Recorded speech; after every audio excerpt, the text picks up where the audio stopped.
ਵਾਹਿਗੁਰੂ ਜੀ ਕਾ ਖਾਲਸਾ ਵਾਹਿਗੁਰੂ ਜੀ ਕੀ ਫਤਿਹ। ਇੱਕ ਓੰਕਾਰ ਸਤਨਾਮ ਕਰਤਾ ਪੁਰਖ ਨਿਰਭਉ ਨਿਰਵੈਰ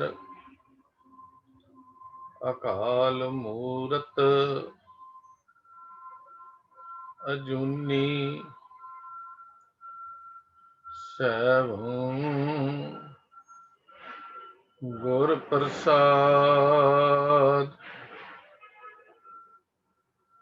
ਇੱਕ ਓੰਕਾਰ ਸਤਨਾਮ ਕਰਤਾ ਪੁਰਖ ਨਿਰਭਉ ਨਿਰਵੈਰ ਅਕਾਲ ਮੂਰਤ ਅਜੂਨੀ ਸੈਭੰ ਗੁਰ ਪ੍ਰਸਾਦ। ਵਾਹਿਗੁਰੂ ਵਾਹਿਗੁਰੂ ਵਾਹਿਗੁਰੂ ਵਾਹਿਗੁਰੂ ਵਾਹਿਗੁਰੂ ਵਾਹਿਗੁਰੂ ਵਾਹਿਗੁਰੂ।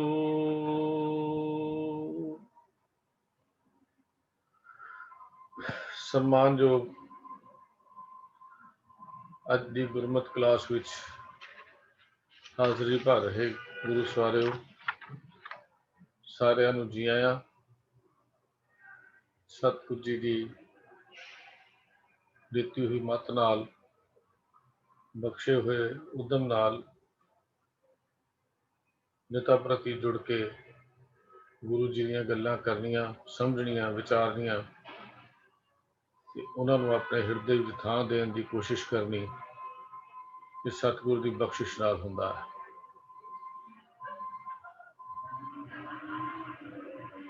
ਓੰਕਾਰ ਬਾਣੀ ਦੀ ਵਿਚਾਰ ਪਿਛਲੇ ਕੁਝ ਸਮੇਂ ਤੋਂ ਚੱਲ ਰਹੀ ਹੈ, ਜਿਹਦੀਆਂ 14 ਪੌੜੀਆਂ ਦੀਆਂ ਵਿਚਾਰ ਅਸੀਂ ਪਿਛਲੀਆਂ ਵਿਚਾਰਾਂ 'ਚ ਕਰ ਚੁੱਕੇ ਹਾਂ। ਅੱਜ 15ਵੀਂ ਤੇ 16ਵੀਂ ਪੌੜੀ ਦੀ ਵਿਚਾਰ ਆਪ ਜੀ ਦੇ ਨਾਲ ਸਾਂਝੀ ਕਰਨ ਦਾ ਯਤਨ ਕਰਾਂਗਾ। ਕੱਲ ਦੀ ਵਿਚਾਰ ਵਿੱਚ ਗੁਰੂ ਮਹਾਰਾਜ ਸੱਚੇ ਪਾਤਸ਼ਾਹ ਗੁਰੂ ਨਾਨਕ ਦੇਵ ਮਹਾਰਾਜ ਨੇ ਉਸ ਪੰਡਿਤ ਨੂੰ ਉਪਦੇਸ਼ ਕਰਦਿਆਂ ਹੋਇਆਂ ਗੱਲ ਸਮਝਾਈ ਸੀ, ਇਹ ਪਾਂਡੇ ਮਨ ਦੀ ਪੱਟੀ ਤੇ ਗੋਪਾਲ ਦਾ ਨਾਮ ਲਿਖ, ਜੋ ਸਭ ਦਾ ਪਾਲਕ ਹੈ ਔਰ ਜੋ ਸਾਰਿਆਂ ਵਿੱਚ ਵਸਿਆ ਹੋਇਆ ਹੈ, ਰਮਿਆ ਹੋਇਆ ਹੈ। ਇਹ ਗੱਲ ਕਿ ਪ੍ਰਮਾਤਮਾ ਹਰ ਜਗ੍ਹਾ ਤੇ ਹੈ, ਇਹ ਸਮਝ ਉਦੋਂ ਆਉਂਦੀ ਹੈ ਜਦੋਂ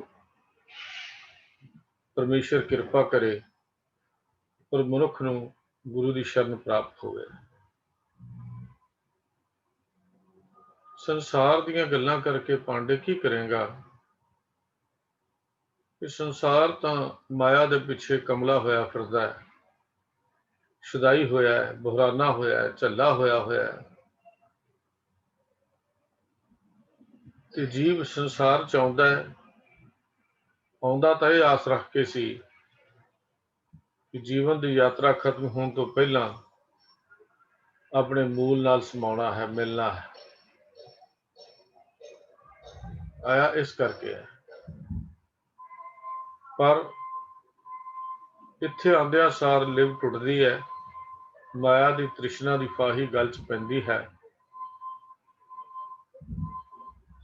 ਭਗਤੀ ਦੀ ਥਾਂ ਤੇ ਦੁਨੀਆ ਵੱਲ ਮੂੰਹ ਹੋ ਜਾਂਦਾ ਹੈ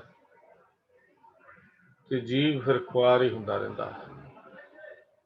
ਖੁਆਰੀ ਤੋਂ ਬਿਨਾਂ ਹੋਰ ਕਿਸੇ ਦੇ ਪੱਲੇ ਨਹੀਂ ਪੈਂਦਾ। ਆਪ ਆਪਣੇ ਉਦਮ ਨਾਲ ਵੀ ਮਾਇਆ ਦੀ ਇਸ ਤ੍ਰਿਸ਼ਨਾ ਦੀ ਫਾਹੀ ਨੂੰ ਕੱਟ ਨਹੀਂ ਸਕਦਾ, ਸਗੋਂ ਜਿਵੇਂ ਜਿਵੇਂ ਯਤਨ ਕਰਦਾ ਹੈ ਇਹ ਮਾਇਆ ਦੀ ਫਾਹੀ ਹੋਰ ਪੀढ़ी ਪੱਕੀ ਹੁੰਦੀ ਜਾਂਦੀ ਹੈ। ਇਹ ਤ੍ਰਿਸ਼ਨਾ ਦੀ ਅਗਨੀ ਬਲਦੀ ਹੈ, ਜਿਵੇਂ ਅੱਗ ਬਾਲਣ ਤੋਂ ਨਹੀਂ ਰੱਜਦੀ, ਇਸੇ ਤਰ੍ਹਾਂ ਇਨਸਾਨ ਕਦੀ ਤ੍ਰਿਸ਼ਨਾ ਤੋਂ ਉੱਪਰ ਨਹੀਂ ਉੱਠਦਾ। ਵੱਡੇ ਵੱਡੇ ਰਾਜੇ, ਜੋਗੀ, ਵੱਡੇ ਵੱਡੇ ਤਪੀਸਰ, ਅਮੀਰ, ਜਿਨ੍ਹਾਂ ਕੋਲ ਕਿਸੇ ਪਦਾਰਥ ਦੀ ਕਮੀ ਨਹੀਂ, ਉਹਨਾਂ ਵਿੱਚੋਂ ਵੀ ਇਹ ਤ੍ਰਿਸ਼ਨਾ ਮੁੱਕਦੀ ਨਹੀਂ। ਹੋਰ ਹੋਰ ਹੋਰ ਹੋਰ ਹੋਰ ਦੀ ਤਾਂਘ ਅੰਦਰ ਲੱਗੀ ਰਹਿੰਦੀ ਹੈ। ਹੁਣ ਬੜੀ ਪਿਆਰੀ ਗੱਲ ਗੁਰੂ ਪਾਤਸ਼ਾਹ ਨੇ ਕੀਤੀ ਵੀ ਦੌਲਤ ਦਾ ਨਜ਼ਾਰਾ ਦੇਖੋ ਕਿਵੇਂ ਦੁਨੀਆ ਨੂੰ ਘੁਮਾਉਂਦੀ ਹੈ। ਜੇ ਕਿਸੇ ਕੋਲੇ ਚਾਰ ਛਿੱਲੜ ਜੇ ਇਕੱਠੇ ਹੋ ਜਾਂਦੇ ਨੇ, ਕੀ ਵੱਡਾ ਕੀ ਛੋਟਾ, ਕੀ ਨੀਵੀਂ ਜਾਤ ਵਿੱਚ ਜਨਮ ਲੈਣ ਵਾਲਾ, ਕੋਈ ਵੱਡੀ ਜਾਤ ਵਿੱਚ ਜਨਮ ਲੈਣ ਵਾਲਾ, ਕੋਈ ਅਮੀਰ ਕੀ ਗਰੀਬ, ਸਾਰੇ ਹੀ ਜਾ ਕੇ ਉਹਨੂੰ ਨਮਸਕਾਰਾਂ ਕਰਦੇ ਹਨ, ਕਿਉਂਕਿ ਉਹਦੇ ਕੋਲ ਪੈਸੇ ਹਨ। ਜਿਹਦੇ ਪੱਲੇ ਦਾਣੇ ਉਹਦੇ ਕਮਲੇ ਵੀ ਸਿਆਣੇ, ਆਮ ਕਹਾਵਤ ਹੈ। ਭਾਵ ਅਰਥ ਪੌੜੀ ਦਾ ਸੀ ਕਿ ਗੁਰੂ ਨਾਨਕ ਪਾਤਸ਼ਾਹ ਨੇ ਦੱਸਿਆ ਕਿ ਇਸ ਸੰਸਾਰ ਵਿੱਚ ਆ ਕੇ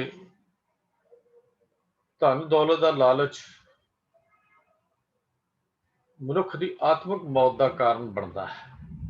ਲਾਲਚ ਜੀਵਨ ਨਿਰਵਾਹ ਲਈ ਉਦਮ ਕਰਨ ਤੇ ਪਾਬੰਦੀ ਨਹੀਂ ਲੱਗੀ, ਪਰ ਲਾਲਚਵਸ ਹੋ ਕੇ ਸਵਾਨ ਦੀ ਨਿਆਈ ਭਟਕਦੇ ਰਹਿਣਾ, ਰਕਾਏ ਹੋਏ ਕੁੱਕਰ ਵਾਂਗੂ ਜਿਹਨੂੰ ਦੇਖੇ ਉਹਨੂੰ ਡੰਗ ਮਾਰ ਲੈਣਾ, ਵੱਢ ਲੈਣਾ, ਕੱਟ ਲੈਣਾ।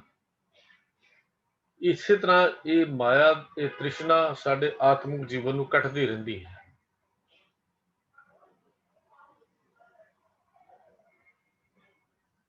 ਇਹਦੀ ਖੁਸ਼ਾਮਦ ਕਰਨੀ, ਗੁਰੂ ਨਾਨਕ ਪਾਤਸ਼ਾਹ ਕਹਿੰਦੇ ਆਤਮਿਕ ਮੌਤ ਦੀ ਨਿਸ਼ਾਨੀ ਹੈ। ਮਾਇਆ ਦੇ ਪਿੱਛੇ ਤੁਰੇ ਫਿਰਨਾ ਇਹ ਆਤਮਿਕ ਮੌਤ ਦੀ ਨਿਸ਼ਾਨੀ ਹੈ। ਤੇ ਸ਼ੁਕਰ ਵਿੱਚ ਜ਼ਿੰਦਗੀ ਕਰਨੀ ਇਹ ਜੀਵਨ ਦਾ ਨਿਸ਼ਾਨਾ ਹੈ। ਗੁਰੂ ਮਹਾਰਾਜ ਸੱਚੇ ਪਾਤਸ਼ਾਹ ਜੀ ਨੇ ਜੋ ਅੱਜ ਵਿਚਾਰ ਦਿੱਤੀ ਹੈ 15ਵੀਂ ਪੌੜੀ ਵਿੱਚ, ਜੁਗ ਜੁਗ ਥਾਪ ਸਦਾ ਨਿਰਵੈਰ,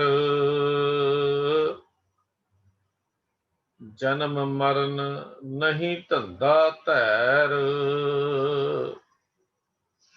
ਜੋ ਦੀਸੈ ਸੋ ਆਪੇ ਆਪ, ਆਪ ਉਪਾਏ ਆਪੇ ਘਟ ਥਾਪ, ਆਪ ਅਗੋਚਰ ਧੰਦਾ ਲੋਈ, ਜੋਗ ਜੁਗਤ ਜਗ ਜੀਵਨ ਸੋਈ, ਕਰ ਆਚਾਰ ਸੱਚ ਸੁਖ ਹੋਈ, ਨਾਮ ਵਿਹੂਣਾ ਮੁਕਤ ਕਿਵ ਹੋਈ।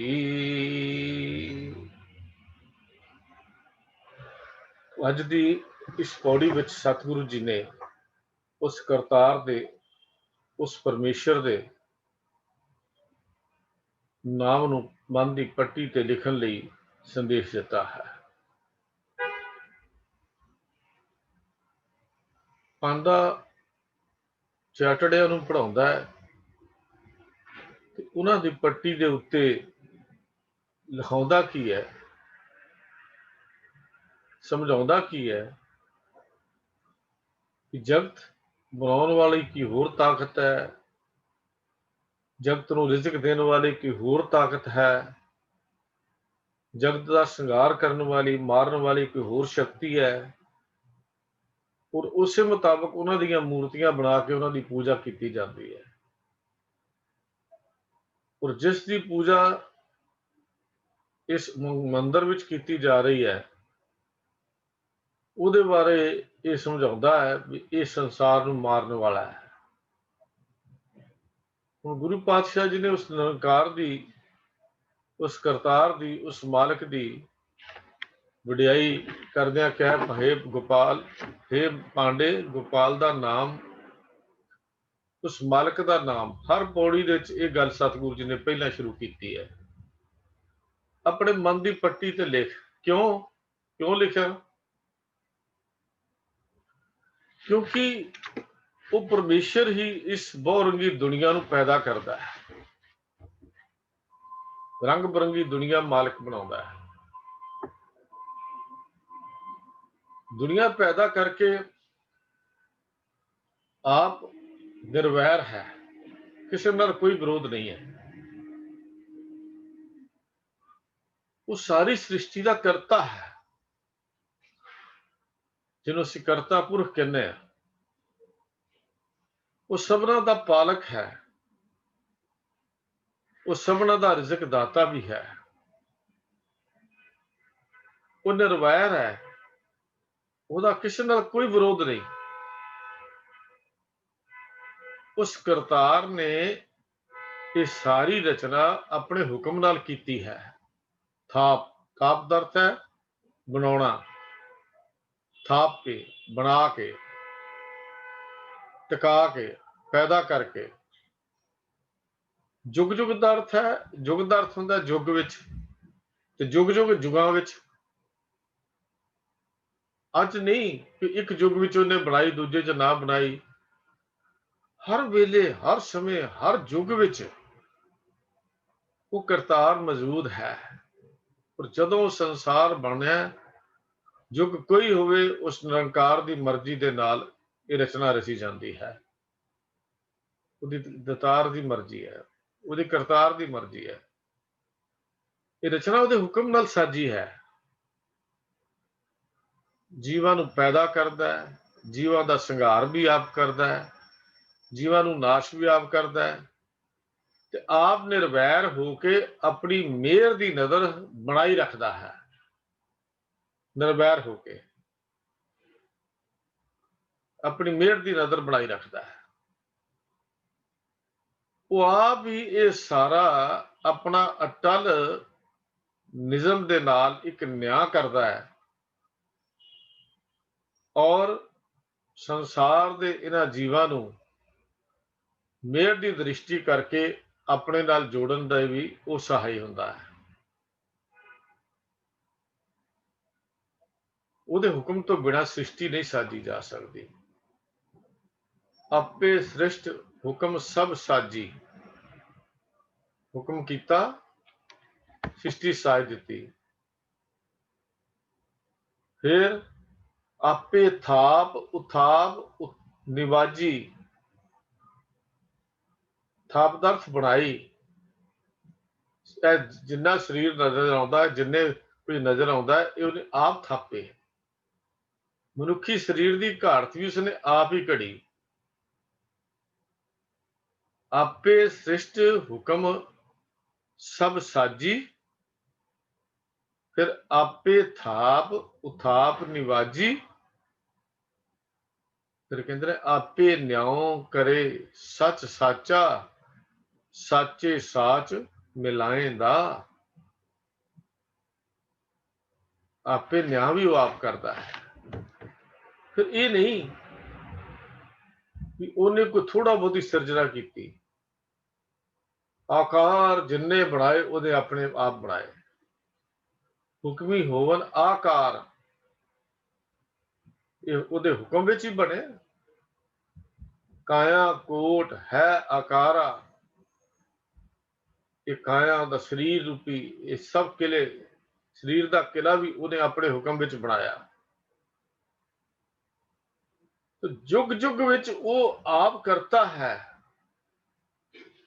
ਇਹ ਪਾਂਡੇ, ਆਪਣੇ ਮਨ ਦੀ ਪੱਟੀ ਦੇ ਉੱਤੇ ਉਸ ਨਿਰੰਕਾਰ ਦਾ ਨਾਮ ਲਿਖ, ਉਸ ਆਕਾਰ ਰਹਿਤ ਪਰਮਾਤਮਾ ਦਾ ਨਾਮ ਲਿਖ। ਇਹ ਸਾਰਾ ਜਗਤ ਦਾ ਆਕਾਰ ਸਿਰਜਣਾ ਉਹਦੀ ਬਣਾਈ ਹੋਈ ਹੈ। ਉਹ ਆਪ ਹੀ ਨਿਰੰਕਾਰ ਰੂਪ ਵਿੱਚ ਰਹਿੰਦਾ ਹੈ, ਨਿਰਵੈਰ ਹੈ, ਪਰ ਮਾਇਆ ਦੇ ਤਿੰਨਾਂ ਸਰੂਪਾਂ ਤੋਂ ਵੀ ਪਰੇ ਹੈ, ਨਿਰਲੇਪ ਵੀ ਹੈ। ਰਹਿੰਦਾ ਹੈ ਪਰ ਨਿਰਲੇਪ ਹੈ। ਜਗਤ ਦੀ ਰਚਨਾ ਰਚ ਕੇ ਮਾਇਆ ਦੇ ਤਿੰਨਾਂ ਗੁਣਾਂ ਵਾਲਿਆ ਸਰੂਪ ਵੀ ਉਹਨੇ ਆਪ ਬਣਾਇਆ ਹੈ। ਇੱਕ ਸਰੂਪ ਤੋਂ ਆਪਣੇ ਤੋਂ ਅਨੇਕਾਂ ਸਰੂਪ ਬਣਾ ਦਿੱਤੇ,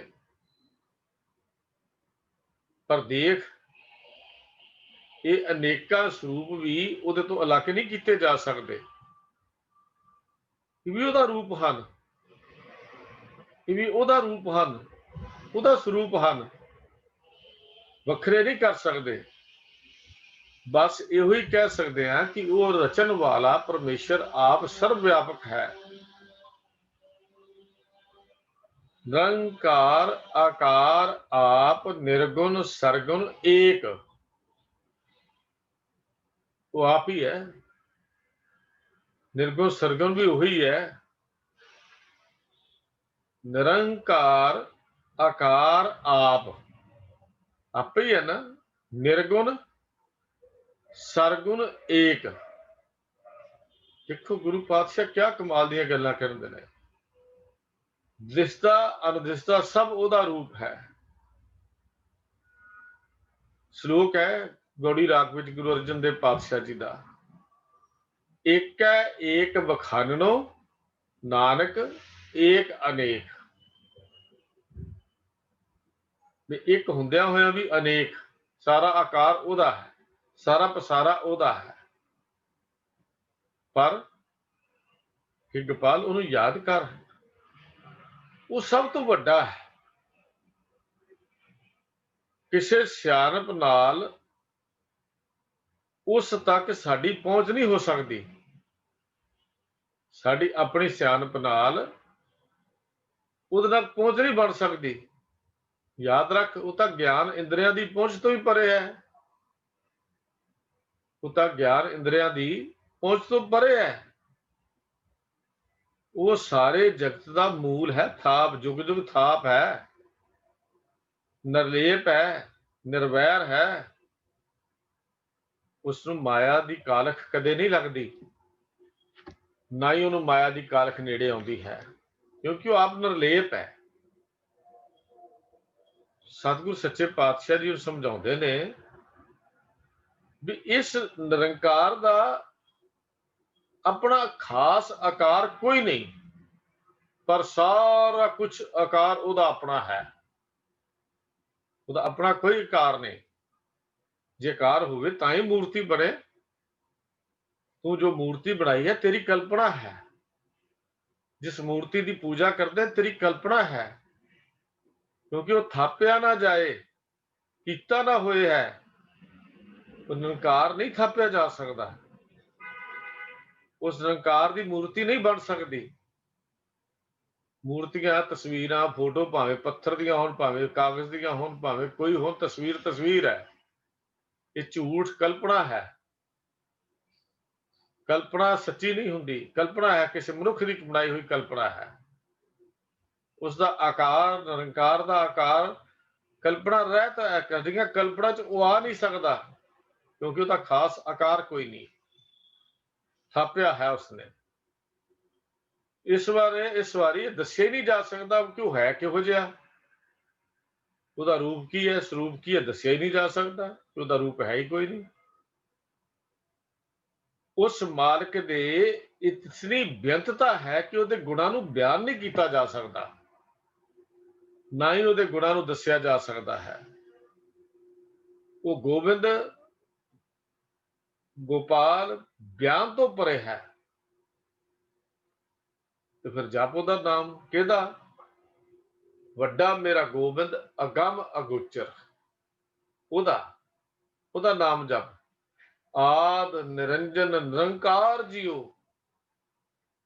ਵੱਡਾ ਮੇਰਾ ਗੋਬਿੰਦ ਅਗੰਮ ਅਗੋਚਰ।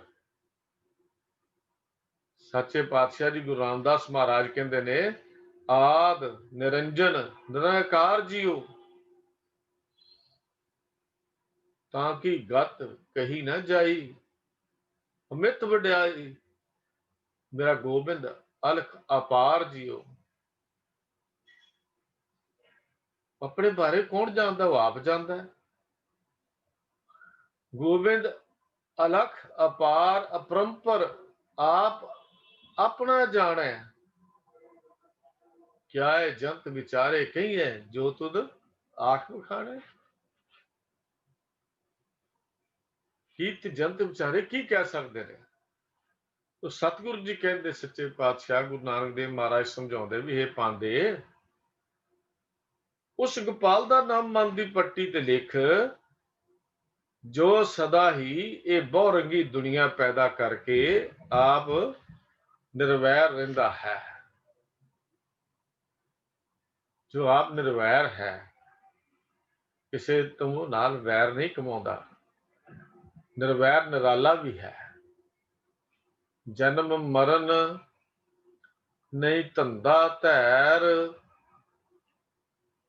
जन्म का अर्थ है जन्म विच, मरण का अर्थ है मरण विच, धैर का अर्थ होता भटकना। तो सतगुरु कहने लगे हे पांडे, वो परमेश्वर निरंजन है, जन्म मरण च नहीं आउंदा, माया दे धंधियां विच खचत नहीं हुंदा, भटकना विच नहीं पैंदा। उस गोपाल का नाम लिख जिस दे अंदर कोई जगत दी कोई भटकना भी असर नहीं करती। धंधा धैर, धैर का अर्थ भटकना, धंधियां दी भटकना, ना वो जन्म विच आउंदा है, ना वो मरण विच आउंदा है, ना ही धंधियां दी भटकना उन्होंने कोई भटका सकती है। भाव माया तो निर्लेप है, निरंजन है, माया के प्रभाव तो परे है। वो भटकना विच पै के जूना का दुख नहीं सहेड़दा, ना ही उन्होंने जूना च पैना पैंदा। वो तो आप जगत का पालनहार है, जिसका अपना कोई ना मां है ना कोई बाप है। उन्हें बनाने वाली हस्ती वो केवल अपने आप तो आप बनी है। वो मालिक संकट नहीं परै, जोन नहीं आवे, नाम निरंजन जाको रे। वो किसे आउंदा ही नहीं संकट विच, उन्हें भटकना च क्यों पैना। कबीर को स्वामी ऐसो ठाकुर, जाकै माई ना बापो रे। आउंदा ही नहीं वो। कबीर का मालिक भगत कबीर जी का श्लोक गौड़ी राग भी शब्द है, श्री गुरु ग्रंथ साहब जी के पावन अंक 338 339 ते कहते संकट नहीं परै, जोन नहीं आवे, नाम निरंजन जाको रे। कबीर को स्वामी ऐसो ठाकुर, जाकै माई ना बापो रे। ਉਹਦਾ कोई है नहीं, मां बाप नहीं, वो तो निरंजन है, धंधिया चाहता ही नहीं, कलख लगती ही नहीं उन्होंने। तो साहब जी कहते ने, गुरु नानक पातशाह सच्चे पातशाह समझाते ने, ये पांडे देख, उस परमेश्वर तो बिना दूजा होर कोई करने वाला नहीं। वो परमेश्वर ही सब कुछ है, सारे जगत का पैदा करने वाला है। वो जो दिसे आपे आप है। तो गुरु पातशाह कमाल का संदेश देंदे ने, जो दिसे सो तेरा रूप है। तो कौन? वो आपे आप है। इस वास्ते जो कुछ तू करता है मेरे मालिक उही हुंदा है, बस मैनू तो तेरा ही मान ते तेरा ही तान है। ये गल कह, उस मालिक ते भरोसा रख, साडे मन नू तेरा ही सहारा है मेरे मालिक, जो दिसे आसो आपे आप। कह तू तुद बिन दूजा नाही कोई, तू करतार करे सो होए, तेरा जोर तेरी मन टेक, सदा सदा जप नानक एक बोले बचन। कहते अपनी जबान तो सब ऊपर पार ब्रह्म दातार, ਸਾਰਿਆਂ ਦੇ ਉੱਤੇ ਉਹੀ ਹੈ, ਮੇਰਾ ਮਾਲਕ ਪਰਮੇਸ਼ਰ ਸਭ ਤੋਂ ਉੱਤੇ ਹੈ। ਤੇਰੀ ਟੇਕ, ਤੇਰਾ ਆਧਾਰ ਤੂੰ ਹੈ, ਤੂੰ ਹੈ, ਤੂੰ ਹੋਵਨਹਾਰ, ਅਗੰਮ ਅਗਾਧ, ਊਚ ਅਪਾਰ। तेरे तक पहुंच नहीं हो सकती, जो दिशे सो आपे आप, सब तेरा रूप है। आप उपाय आपे घट थाप। हे मालिक, घट का अर्थ होंगे शरीर, शरीर मिलेगा दिसते हुए सारा पसारा। तू आप ही पैदा करता है, जगत नूं बनाया ते जगत विच सारे जीव भी जो तू आप पैदा कर दिते। जगत पैदा किया आप, उपाय मतलब जगत बनाया, फिर आपे घट था बस सारे शरीर जिन्ने हैं दिसदा होया पसारा जिंतना है, ये मालिक वो आप बनाउंदा है। जो कुछ दिसदा है जगत विच मालिक दा है, जो दिसे सो तेरा रूप है।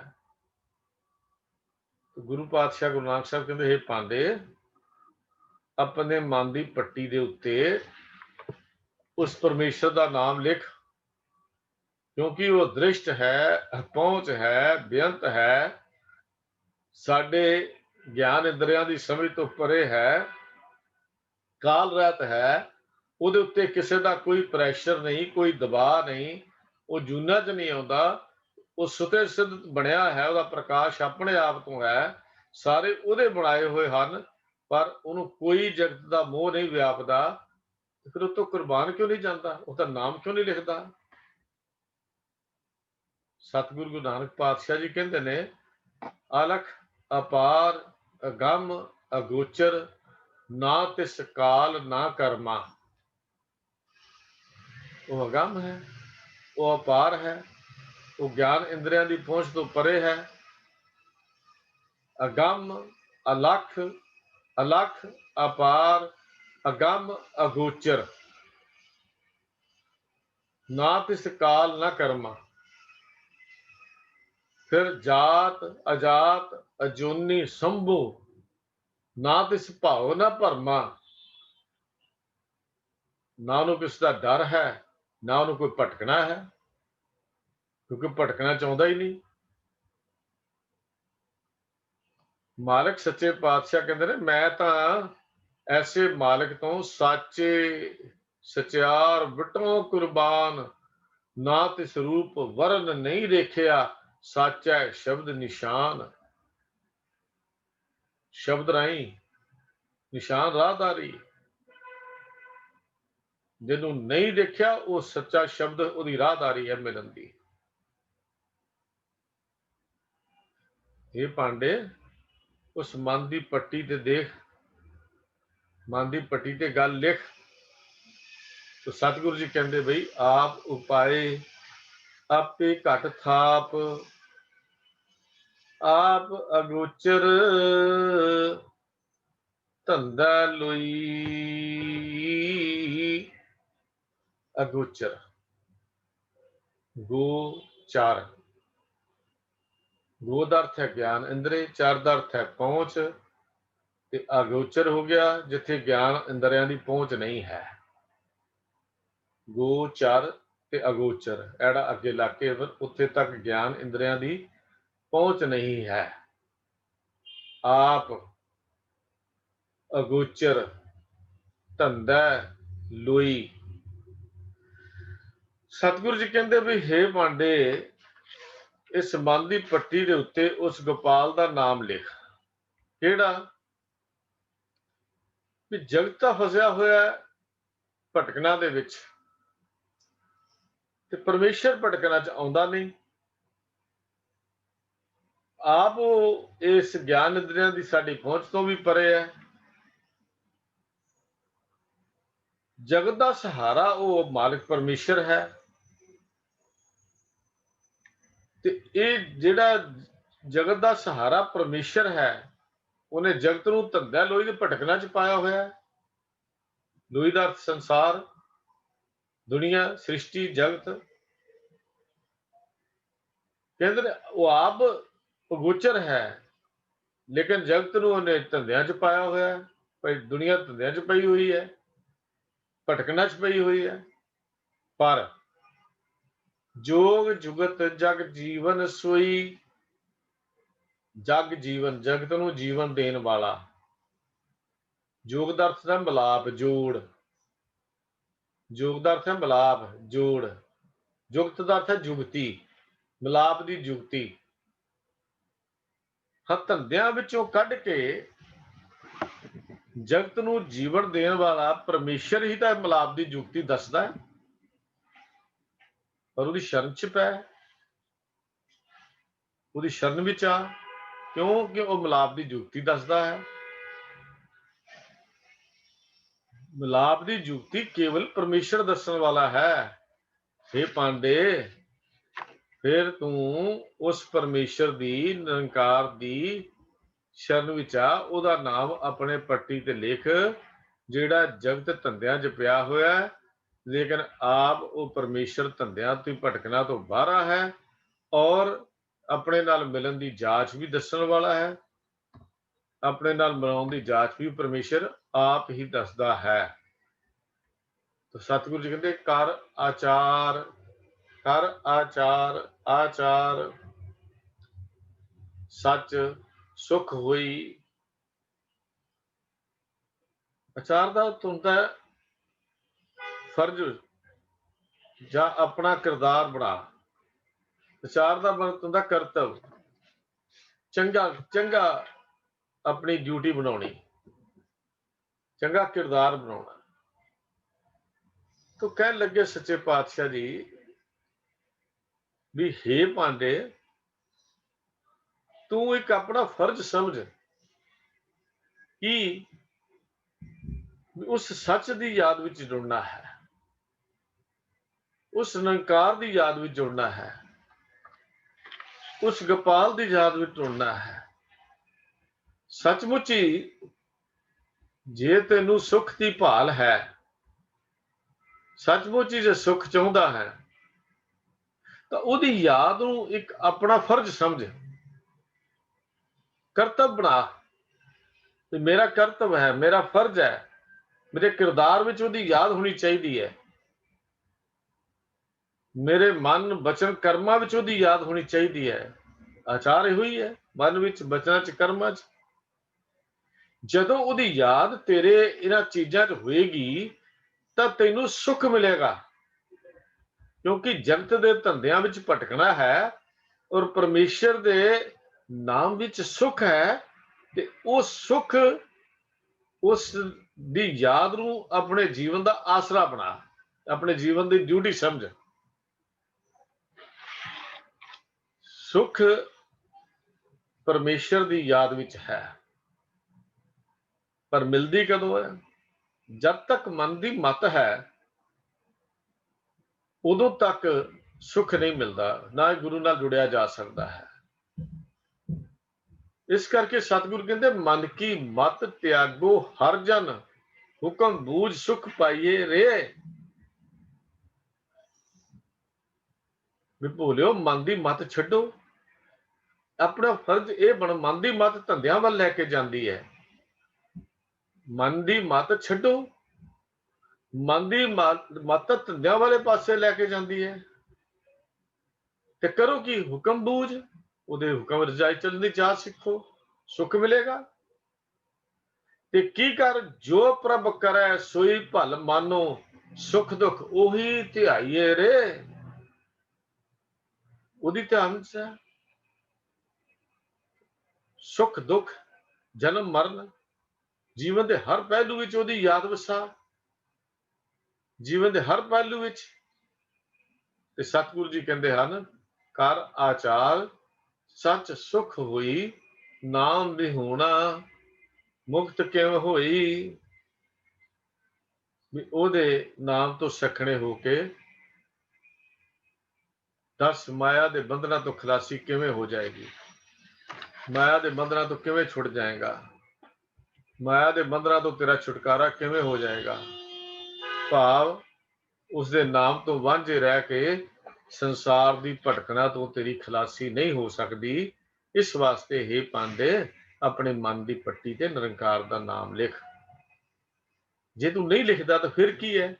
हुण सतगुरु जी अगे समझाउंदे ने, बिन नावै बेरोध शरीर, क्यों ना मिले काटे मन पीर।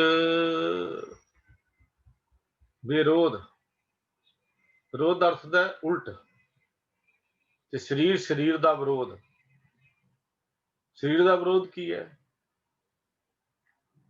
ਵੀ ਨਾਮ ਤੋਂ ਬਿਨਾ, ਹੁਣ ਸਤਿਗੁਰੂ ਜੀ ਕਹਿੰਦੇ ਨੇ ਹੇ ਪਾਂਡੇ, ਗੋਪਾਲ ਦਾ ਨਾਮ ਆਪਣੇ ਮਨ ਦੀ ਪੱਟੀ ਤੇ ਕਿਉਂ ਨਹੀਂ ਲਿਖਦਾ? ਹੁਣ ਅਗਲਾ ਸਵਾਲ ਕੀਤਾ, ਕਿਉਂ ਨਹੀਂ ਲਿਖਦਾ?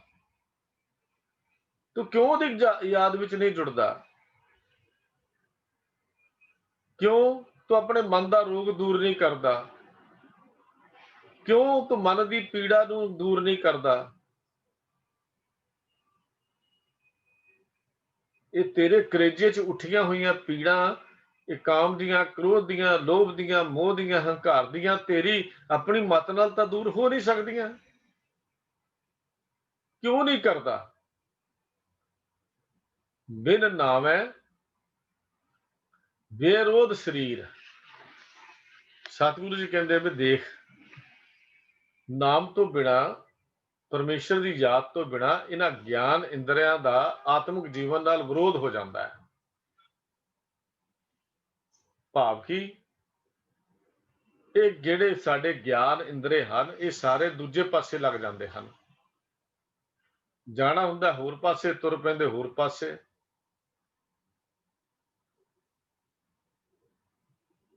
ਕੀ ਕਰਨ ਆਇਆ ਸੰਸਾਰ 'ਚ ਇਹ ਪਤਾ ਹੀ ਨਹੀਂ। ਨਿਰੰਕਾਰ ਦਾ ਮਾਰਗ ਕਿਹੜਾ ਹੈ ਪਤਾ ਹੀ ਨਹੀਂ। ਨਿਰੰਕਾਰ ਦਾ ਦੇਸ਼ ਕਿਹੜਾ ਹੈ ਪਤਾ ਹੀ ਨਹੀਂ, ਕਿਉਂਕਿ ਵਿਰੋਧ ਹੋ ਗਿਆ। ਅੱਖਾਂ ਨਿਰੰਕਾਰ ਦਾ ਦੀਦਾਰ ਕਰਦੀਆਂ ਨਹੀਂ, ਪਰਾਈ ਦ੍ਰਿਸ਼ਟੀ ਵੱਲ ਦੇਖਦੀਆਂ ਨੇ, ਵਿਰੋਧ ਹੈ। ਕੰਨਾਂ ਨੇ ਜਿੱਥੇ ਰੱਬ ਦੀ ਬੰਦਗੀ ਸੁਣਨੀ ਸੀ, ਸੱਚੇ ਸੁਣਨੇ ਨੂੰ ਪਠਾਏ ਸਨ, ਉਹ ਨਿੰਦਿਆ ਵਿਚਾਰ ਸੁਣ 'ਚ ਲੱਗੇ ਰਹਿ ਗਏ। ਰਸਨਾ ਜਿਹਨੇ ਨਿਰੰਕਾਰ ਦੇ ਮਿੱਠੇ ਬੋਲ ਬੋਲਣੇ ਸਨ, ਉਹ ਸਵਾਦਾਂ ਵਿੱਚ ਫਸ ਗਈ। ਵਿਰੋਧ ਕੀ ਹੈ? ਇਹੀ ਵਿਰੋਧ ਹੈ ਨਾ। ਹੋਰ ਕਿ ਨਿਰੰਕਾਰ ਨਾਲ ਸਰੀਰਕ ਵਿਰੋਧ ਤਾਂ ਹੋ ਨਹੀਂ ਸਕਦਾ। ਮਨ ਸੀ ਜਿੰਨੇ ਅੰਦਰਮੁਖੀ ਹੋਣਾ ਸੀ, ਉਹ ਮਾਇਆ ਦੀ ਗੂੜੀ ਨੀਂਦ ਵਿੱਚ ਸੌਂ ਗਿਆ। ਸੁਤੜੇ ਅਸੰਖ ਮਾਇਆ ਝੂਠੀ ਕਾਰਨੇ। ਇਸ ਝੂਠੀ ਮਾਇਆ ਦੇ ਕਾਰਨ ਕਿੰਨੇ ਸੌਂ ਗਏ ਪਤਾ ਹੀ ਨਹੀਂ, ਕਿਉਂਕਿ ਨਾਮ ਨਾਲ ਵਿਰੋਧ ਹੋ ਗਿਆ।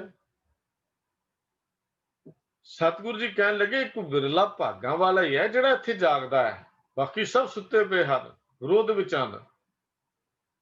ਜਿਹੜਾ ਜਾਗਦਾ ਹੈ ਉਹ ਅੰਤਰਮੁਖੀ ਹੋ ਜਾਂਦਾ, ਆਪਣੇ ਦਾਸ ਪੂੰਜੀ ਨੂੰ ਇਕੱਠਾ ਕਰ ਲੈਂਦਾ।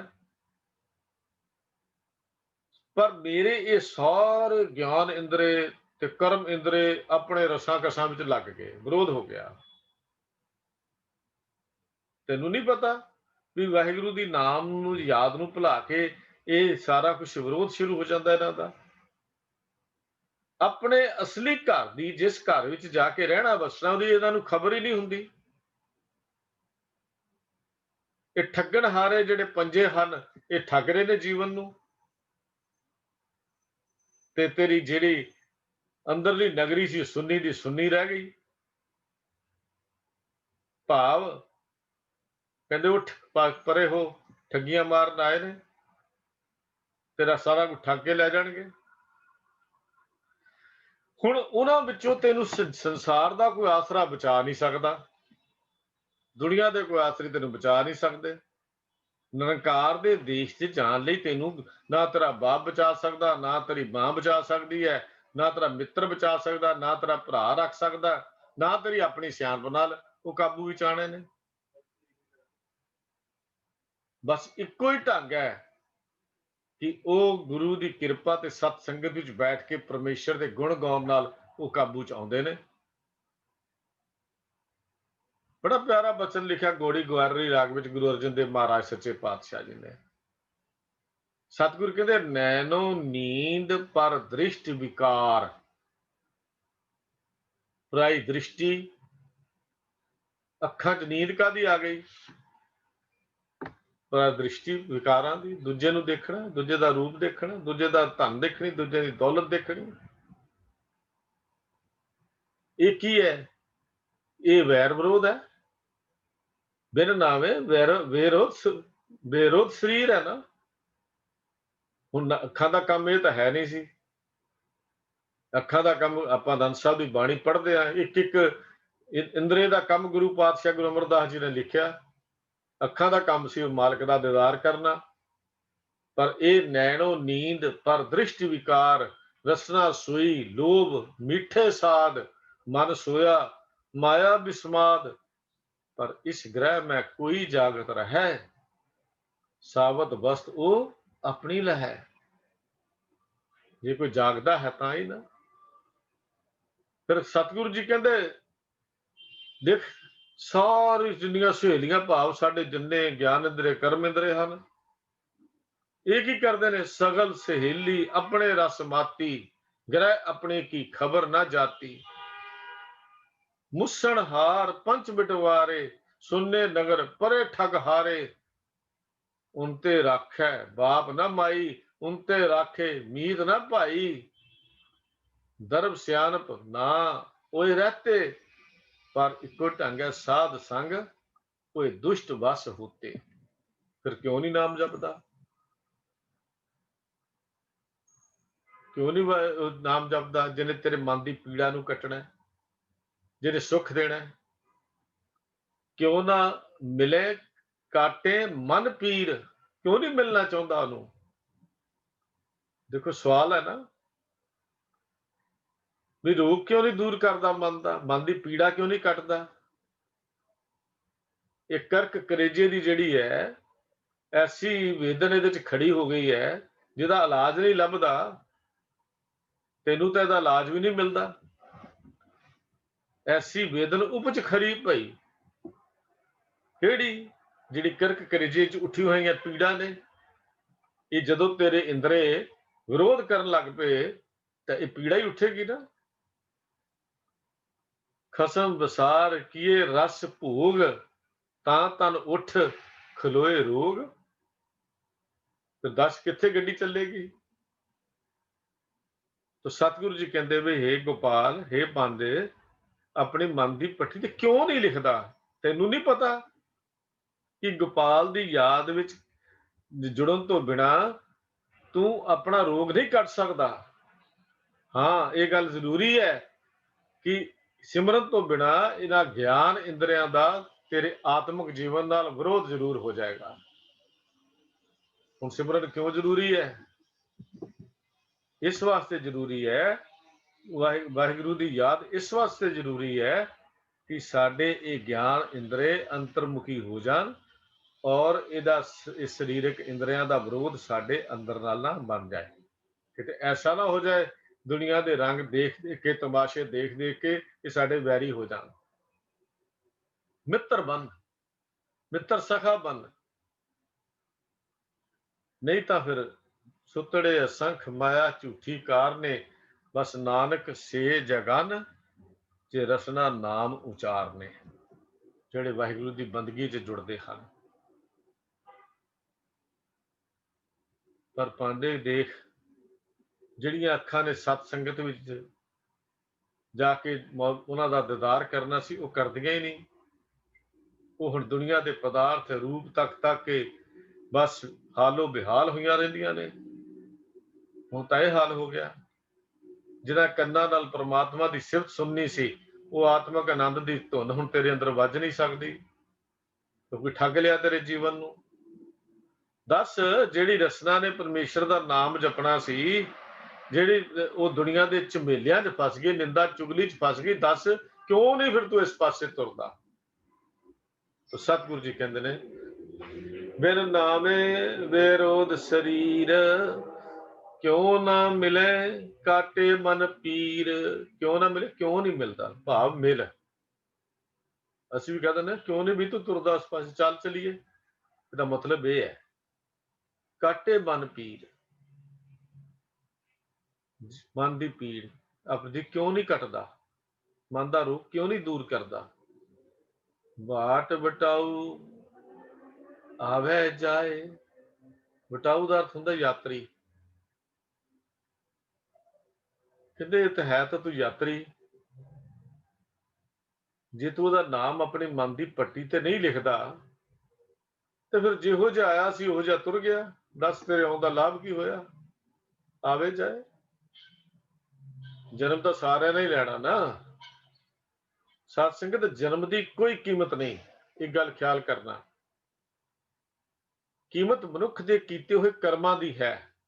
ਅਸੀਂ ਜਨਮ ਦਿਨ ਮਨਾਉਂਦਿਆਂ ਮਰਨ ਦੇ ਕਿਨਾਰੇ ਤੇ ਪਹੁੰਚ ਜਾਂਦੇ ਹਾਂ, ਪਰ ਇਹ ਨਹੀਂ ਪਤਾ ਉਹ ਕਰਮ ਵੀ ਕੀਤਾ ਜਿਹੜਾ ਕਰਮ ਲੈ ਕੇ ਸਾਨੂੰ ਨਿਰੰਕਾਰ ਦੇ ਦੇਸ਼ 'ਚ ਲੈ ਜਾਏਗਾ। ਮੋਮਬੱਤੀਆਂ ਜਗਾਈਆਂ, ਕੇਕ ਕੱਟ ਲਏ, ਸਾਨੂੰ ਇਹੋ ਕੁਝ ਹੀ ਪਤਾ ਹੈ। ਜਨਮ ਦੀ ਕੀਮਤ ਹੀ ਕੋਈ ਨਹੀਂ। ਭਾਵੇਂ ਤੁਸੀਂ 70 ਸਾਲ ਦੇ ਹੋ ਜਾਓ, ਭਾਵੇਂ 80 ਸਾਲ ਦੇ ਹੋ ਜਾਓ, ਉਹਦੀ ਕੀ ਵੈਲਿਊ ਹੈ ਜੇ ਤਾਂ ਸਾਡੇ ਕਰਮ ਹੀ ਉਸ ਮੁਤਾਬਕ ਨਹੀਂ ਬਣ ਸਕੇ। ਦੁਨੀਆ ਵਿੱਚ ਉਹ ਲੋਕਾਂ ਨੂੰ ਦੁਨੀਆ ਯਾਦ ਰੱਖਦੀ ਹੈ ਜਿਨ੍ਹਾਂ ਨੇ ਕਰਮ ਕੀਤੇ ਹਨ। ਸਰੀਰਾਂ ਦੇ ਵਿੱਚ ਤਾਂ ਅਰਬਾਂ ਤੇ ਖਰਬਾਂ ਦੁਨੀਆ ਆਈ, ਉਹਨਾਂ ਨੂੰ ਕੋਈ ਯਾਦ ਕਰਦਾ ਹੈ?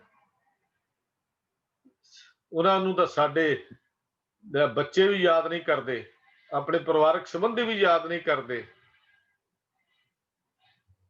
ਇਹ ਤਾਂ ਬਾਟ ਵਟਾਊ ਆਵੇ ਜਾਏ ਹੈ।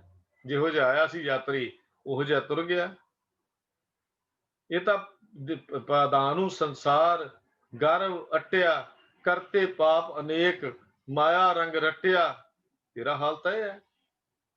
ਜੈਸਰੀ ਦੀ ਵਾਰ ਚ ਗੁਰੂ ਅਰਜਨ ਦੇਵ ਪਾਤਸ਼ਾਹ ਗੱਲ ਕਹਿੰਦੇ ਨੇ ਕਿ ਯਾਤਰੀ ਸੀ ਪਾਦਾਨੂੰ, ਯਾਤਰੀ ਹੈ ਨਾ ਸੰਸਾਰ ਵਿੱਚ, ਪਰ ਹੋ ਗਿਆ ਹੰਕਾਰੀ, ਘਰ ਵੱਟਿਆ। ਲੈ ਮੈਂ ਜਾਣਾ ਹੀ ਨਹੀਂ, ਅਜੇ ਕੋਈ ਮੇਰਾ ਟਾਈਮ ਥੋੜੀ ਮਰਨ ਦਾ। ਪਾਦਾਨੂੰ ਸੰਸਾਰ ਗਰਭ ਅਟਿਆ, ਕਰਤੇ ਪਾਪ ਅਨੇਕ, ਮਾਇਆ ਰੰਗ ਰਟਿਆ। ਲੋਭ ਮੋਹ ਅਭਿਮਾਨ ਬੂਢੇ, ਮਰਨ ਚੀਤ ਨਾ ਆਵੇ। ਪੁੱਤਰ ਮਿੱਤਰ ਬਿਹਾਰ ਬੰਤਾ, ਇਹ ਕਰਤ ਬਿਹਾਵੇ। ਪਰ ਪੁੱਜ ਦਿਵਸ ਆਏ, ਲਿਖੇ ਮਾਏ, ਦੁਖ ਧਰਮ ਦੂਤਾਂ ਡਿਠਿਆ। ਕਿਰਤ ਕਰਮ ਨਾ ਮਿਟੇ, ਨਾਨਕ ਹਰ ਨਾਮ ਧਨ ਨਹੀਂ ਖਟਿਆ। ਖਾਲੀ ਹੱਥ ਤੁਰ ਗਿਆ, ਪਛਤਾਵਾ ਹੀ ਬਾਕੀ ਹੈ। ਤੇ ਜਦੋਂ ਪਛਤਾਵੇ ਦਾ ਫਾਇਦਾ ਕੀ ਹੈ? ਜੋ ਚਿੜੀਆਂ ਕਹਿੰਦੇ ਖੇਤ ਚੁੱਗ ਗਈਆਂ, ਫਿਰ ਦੱਸੋ ਉੱਥੇ ਡਫਲੀਆਂ ਵਜਾਉਣ ਦਾ ਕੀ ਫਾਇਦਾ? ਉੱਥੇ ਸੋਟੀਆਂ ਖੜਕਾਉਣ ਦਾ ਕੀ ਫਾਇਦਾ? ਪੀਪੇ ਖੜਕਾਉਣ ਦਾ ਕੀ ਫਾਇਦਾ? ਜਿਹੜਾ ਬੀਜ ਸੀ ਉਹ ਤਾਂ ਚਿੜੀਆਂ ਚੁੱਕ ਕੇ ਲੈ ਗਈਆਂ। ਹਾਲਾਤ ਸਾਡੀ ਕੀ ਹੈ? ਕਹਿੰਦੇ ਨੇ, ਹੇ ਪਾਂਦੇ, ਯਾਤਰੀ ਤਾਂ ਜਿਹੜਾ ਪਰਮੇਸ਼ਰ ਦੇ ਨਾਮ, ਗੋਪਾਲ ਦਾ ਨਾਮ ਮਨ ਦੀ ਪੱਟੀ ਤੇ ਲਿਖਣ ਤੋਂ ਬਿਨਾ ਜੀਵ ਜਗਤ ਵਿੱਚ, ਸੰਸਾਰ ਵਿੱਚ ਜਿਹੋ ਜਿਹਾ ਆਉਂਦਾ ਹੈ ਉਹੋ ਜਿਹਾ ਤੁਰ ਜਾਂਦਾ ਹੈ। ਖਾਲੀ ਹੱਥ ਆਇਆ, ਖਾਲੀ ਹੱਥ ਚਲਾ ਗਿਆ। ਕਿਆ ਲੈ ਆਇਆ, ਕਿਆ ਪੱਲੇ ਪਾਏ। ਲੋ ਜੀ, ਸਖਣਾ ਹੀ ਆਇਆ ਤੇ ਇੱਥੋਂ ਵੀ ਖੱਟੀ ਕੋਈ ਨਾ ਕੀਤੀ। ਭਲਿਆ ਆਉਣ ਵੇਲਿਆ ਤਾਂ ਫਿਰ ਤੇਰਾ ਸਰੀਰ ਨਾਲ ਆਇਆ ਸੀ, ਜਾਣ ਲੱਗਿਆ ਤਾਂ ਉਹ ਵੀ ਨਾਲ ਨਹੀਂ ਜਾਣਾ। ਦੇਖੋ ਉਹ ਕੁਝ ਗਵਾ ਕੇ ਚੱਲ ਗਿਆ ਨਾ। ਜਾਣਾ ਕਿਸੇ ਹਰ ਕੀਰਤ ਹਮਰੀ ਰਹਿ ਰਾਸ। ਸਾਡੀ ਰਾਹ ਦੀ ਪੂੰਜੀ ਅਸਲ 'ਚ ਉਹ ਸੀ। ਪਰ ਯਾਤਰੀ ਹੈ, ਯਾਤਰੀ ਜਿਹੜੇ ਨੇ ਉਹਨਾਂ ਦਾ ਟਿਕਾਣਾ ਪੱਕਾ ਨਹੀਂ ਹੁੰਦਾ। ਉਹ ਅੱਜ ਚਲੇ ਜਾਣ, ਕੱਲ ਚਲੇ ਜਾਣ, 2 ਦਿਨ 4 ਦਿਨ ਮੁਸਾਫਰ ਕਿੰਨੀ ਕੁ ਦੇਰ ਸਰਾਮ ਵਿੱਚ ਰਾਤ ਕੱਟ ਸਕਦਾ? ਜਿਨ੍ਹਾਂ ਨੂੰ ਤੂੰ ਆਪਣਾ ਸਮਝ ਬੈਠਾ, ਮੈਂ ਇਹਨਾਂ ਚੋਂ ਤੇਰਾ ਕੁਛ ਤੇਰੇ ਨਾਲ ਨਹੀਂ ਜਾਣਾ। ਜਾਂ ਕੇ ਕੀਏ ਸ਼ਰਮ ਕਰੇ ਤੇ ਵੈਰ ਵਿਰੋਧੀ, ਅੰਤ ਕਾਲ ਭਜ ਜਾਹੇਗੇ ਕਾਹੇ ਜਲੋ ਕਰੋਧੀ। ਕਿਉਂ? ਜਿਨ੍ਹਾਂ ਦੇ ਲਈ ਤੂੰ ਮਿਹਨਤ ਕਰਦਾ।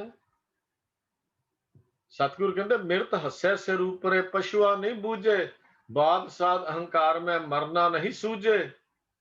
ਸਤਿਗੁਰ ਸੇਵੋ ਆਪਣਾ, ਕਾਹੇ ਫਿਰੋ ਅਭਾਗੇ, ਦੇਖ ਕੁਸੁੰਭਾ ਰੰਗਲਾ ਕਾਹੇ ਭੂਲ ਲਾਗੇ। ਕਰ ਕਰ ਪਾਪ ਦਰਬ ਕੀਆ, ਵਰਤਨ ਕੈ ਤਾਈ, ਮਾਟੀ ਸਿਓ ਮਾਟੀ ਰਲੀ, ਨਾਂਗਾ ਉੱਠ ਜਾਈ। ਜਾਂ ਕੇ ਕੀਏ ਸ਼ਰਮ ਕਰੇ ਤੇ ਵੈਰ ਵਿਰੋਧੀ, ਅੰਤ ਕਾਲ ਭਜ ਜਾਹੇਗੇ ਕਾਹੇ ਜਲੋ ਕਰੋਧੀ। बस दास रेन सोई हुआ जिस मस्तक कर्मा, कहो नानक बंधन छुटे सतगुर की शरणा। ऐ सी इस दी चंग, बंधना तो खलासी का ढंग तय हुई सी।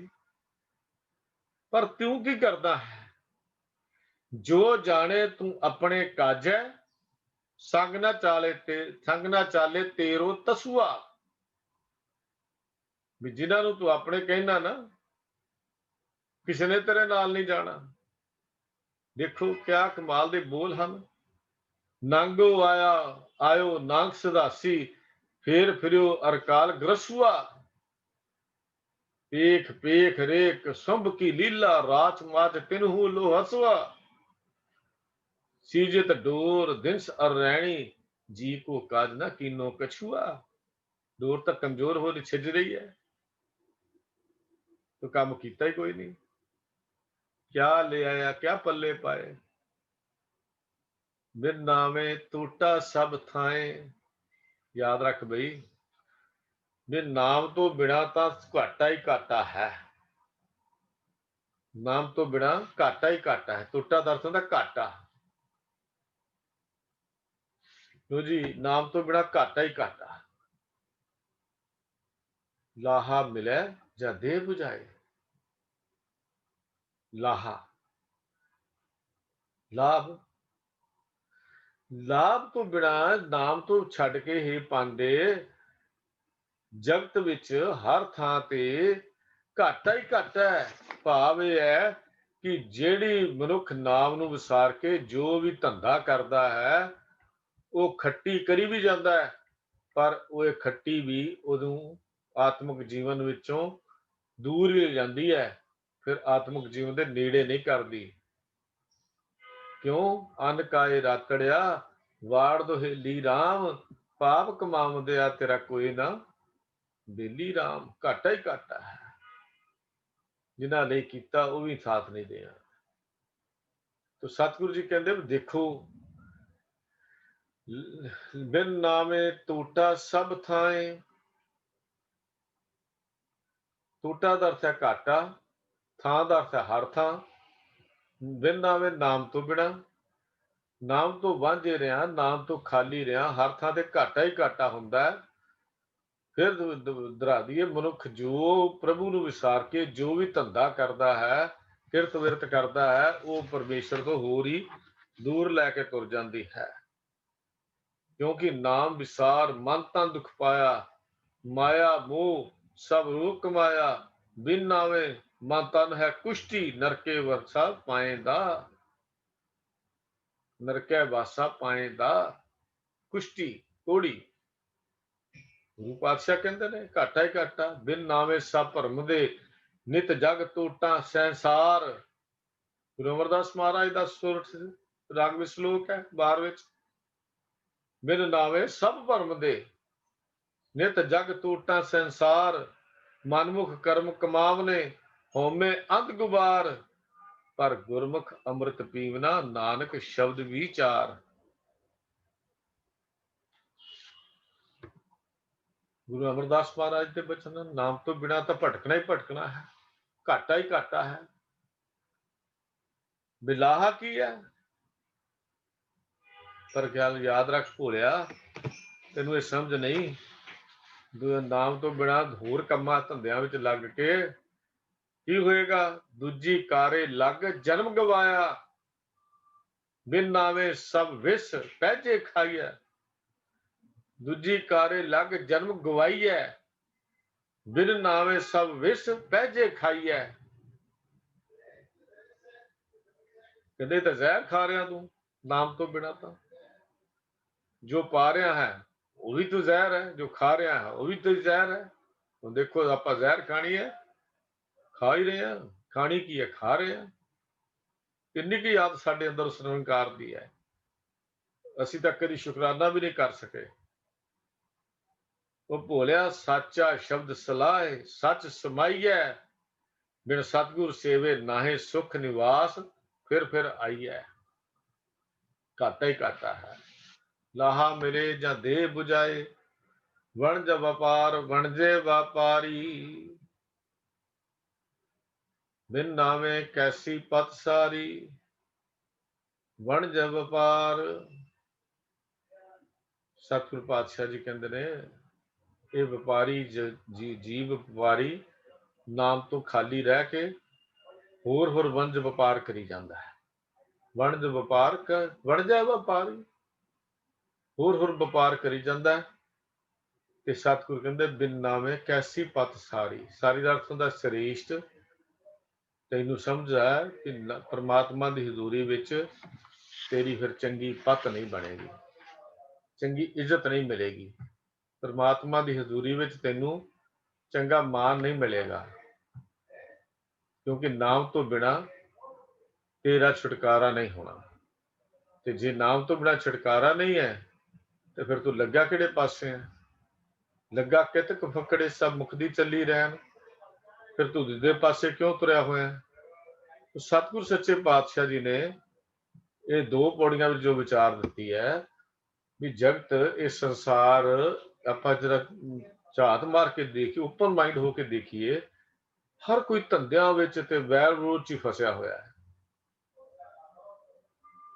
ਪਰ ਜਿਸ ਦੇ ਅੰਦਰ ਕਿਤੇ ਗੁਰੂ ਦੇ ਗਿਆਨ ਦਾ ਸਰੂਮਾ ਪੈ ਜਾਂਦਾ ਹੈ, ਸਤਿਗੁਰੂ ਦੇ ਗਿਆਨ ਦਾ ਸਰੂਮਾ ਪੈ ਜਾਏ, ਉਸ ਨੂੰ ਸਭ ਪਾਸੇ ਫਿਰ ਪਰਮੇਸ਼ਰ ਨਜ਼ਰ ਆਉਂਦਾ ਹੈ। ਉਹਦੀ ਜੋਤ ਹਰ ਪਾਸੇ ਦਿਖਾਈ ਦਿੰਦੀ ਹੈ। ਜੋ ਦਿਸੇ ਸੋ ਸਗਲ ਤੂੰ ਹੈ, ਪਸਰਿਆ ਪਾਸਾਰ। ਕਹੋ ਨਾਨਕ ਗੁਰ ਭਰਮ ਕਾਟਿਆ, ਸਗਲ ਬ੍ਰਹਮ ਵਿਚਾਰ। ਸਤਿਗੁਰੂ ਜੀ ਕਹਿੰਦੇ ਨੇ ਵੀ ਇਹ ਗੁਰੂ ਹੈ, ਉਹ ਪਰਮੇਸ਼ਰ ਇੱਕੋ ਨਿਰਵੈਰ ਹੈ, ਉਹ ਅਬੰਧ ਹੈ, ਬੰਧਨਾਂ ਵਿੱਚ ਨਹੀਂ ਆਉਂਦਾ। ਸਿਧਾਂਤ ਇਹ ਹੈ ਕਿ ਨਾਮ ਜਪਣ ਤੋਂ ਬਿਨਾਂ ਮਾਇਆ ਤੋਂ ਛੁਟਕਾਰਾ ਨਹੀਂ ਹੋ ਸਕਦਾ। ਅਗਲੀ ਪੌੜੀ ਸਤਿਗੁਰੂ ਜੀ ਨੇ ਜਿਹੜੀ ਆਪਾਂ 16ਵੀਂ ਪੌੜੀ ਵਿਚਾਰੀ ਹੈ, ਵੈਰ ਵਿਰੋਧ ਦਾ ਕਾਰਨ ਜਿਹੜਾ ਹੈ ਉਹ ਨਾਮ ਦੀ ਅਨਹੋਂਦ ਹੈ। ਜਿਹੜੇ ਪਿੱਛੇ ਵੈਰ ਵਿਰੋਧ ਦੀ ਗੱਲ ਆਈ ਸੀ, ਉਹ ਕਹਿੰਦੇ ਨਾਮ ਨਹੀਂ ਹੈ ਤੇ ਵੈਰ ਵਿਰੋਧ ਹੈ। ਨਾਮ ਤੋਂ ਬਿਨਾਂ ਇਹ ਵਣਜਾਰਾ, ਜੀਵ ਰੂਪੀ ਵਣਜਾਰਾ ਵੰਝ ਕਰਨ ਆਇਆ, ਇਹਨੂੰ ਘਾਟਾ ਹੀ ਘਾਟਾ ਹੈ। ਕਿਆ ਲੈ ਆਇਆ ਕਿਆ ਪੱਲੇ ਪਾਏ, ਕੀ ਆਇਆ ਸੀ ਕੀ ਲੈ ਕੇ ਜਾਏਗਾ, ਇਸਨੇ ਕਦੀ ਇਹ ਗੱਲ ਸੋਚੀ ਨਹੀਂ। ਬਸ ਨਾਮ ਦਾ ਵਪਾਰੀ ਬਣ ਜਾਏ, ਫਿਰ ਗੱਲ ਬਣਦੀ ਹੈ ਕੀ ਪਤ ਸਾਰੀ, ਜਿਹੜੀ ਪਿੱਛੇ ਆਪਾਂ ਪੰਕਤੀ ਪੜ੍ਹ ਕੇ ਆਏ ਪਿਛਲੀਆਂ ਪੌੜੀਆਂ 'ਚ, ਵੀ ਨਾਮ ਦਾ ਵਪਾਰੀ ਬਣ ਜਾਏ, ਫਿਰ ਇਹਦੀ ਇੱਜ਼ਤ ਤੇ ਪਤ ਪਰਮੇਸ਼ਰ ਦੇ ਦੁਆਰ ਦੇ ਵਿੱਚ ਰਹਿੰਦੀ ਹੈ। ਚੱਲੇ ਜਨਮ ਸਵਾਰ ਵਖਰ ਸੱਚ ਲੈ, ਪਤ ਪਾਏ ਦਰਬਾਰ ਸਤਿਗੁਰ ਸ਼ਬਦ ਪੈ। ਗੁਰੂ ਕਿਰਪਾ ਕਰੇ ਅਸੀਂ ਸਾਰੇ ਨਾਮ ਦੇ ਵਪਾਰੀ ਬਣਦੇ ਹੋਏ ਆਪਣਾ ਲੋਕ ਸੁਖੀਏ ਪਰਲੋਕ ਸਹੇਲਾ ਕਰੀਏ ਜੀ। ਭੁੱਲ ਚੁੱਕ ਦੀ ਖਿਮਾ। ਸਾਰਿਆਂ ਨੂੰ ਬੇਨਤੀ ਹੈ ਪਿਆਰ ਸਤਿ ਫਤਿਹ ਬੁਲਾਓ। ਵਾਹਿਗੁਰੂ ਜੀ ਕਾ ਖਾਲਸਾ, ਵਾਹਿਗੁਰੂ ਜੀ ਕੀ ਫਤਿਹ।